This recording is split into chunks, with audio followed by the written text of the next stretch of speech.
Assalamualaikum warahmatullahi wabarakatuh. Perkenalkan, nama saya Amifatika Rani dengan NIM 2005046064. Saya dari Prodi Pendidikan Matematika angkatan 2020 kelas B Universitas Mula Warman. Baik, di sini saya akan menjelaskan tentang salah satu konsep fisika yang saya ambil dari mata kuliah Fisika Dasar dari pertemuan 1 sampai pertemuan 7.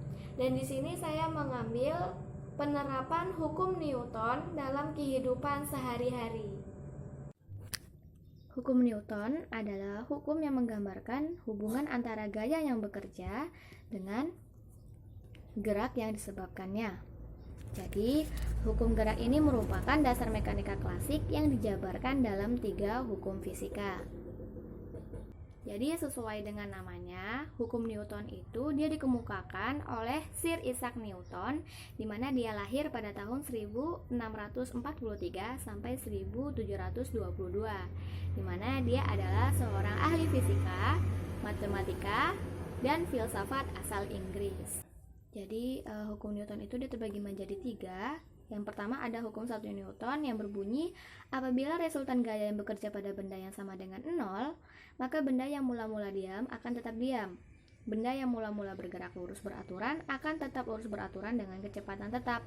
Jadi secara sistematikanya itu sigma F sama dengan 0, di mana F itu merupakan gaya. Kemudian ada hukum 2 Newton, yaitu percepatan dari suatu benda akan sebanding dengan jumlah gaya atau resultan gaya yang bekerja pada benda tersebut dan berbanding terbalik dengan masanya. Atau secara sistematikanya itu sigma F sama dengan M dikali A, di mana F itu merupakan gaya dan M itu merupakan massa dan A itu merupakan percepatan. Kemudian ada hukum 3 Newton, yaitu jika suatu benda memberikan gaya pada benda lain, maka benda yang dikenai gaya akan memberikan gaya yang besarnya sama dengan gaya yang diterima dari benda pertama, tetapi arahnya berlawan. Jadi secara sistematikanya itu F aksi sama dengan F reaksi. Jadi hukum Newton itu juga ada dalam kehidupan sehari-hari. Jadi ada dalam penerapan hukum Newton dalam kehidupan sehari-hari, yaitu yang pertama di hukum 1 Newton itu contohnya mobil ditarik, benda terhempas.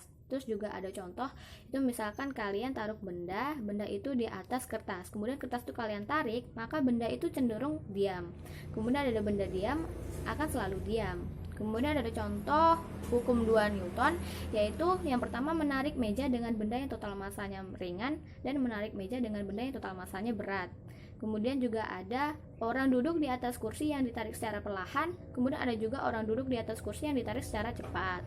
Kemudian ada contoh hukum 3 Newton, yaitu seperti orang bermain lompat tali, mendorong dinding, terus kalau kita menjatuhkan bola dan bolanya memantul, dan meremas botol dan tutupnya itu meluncur.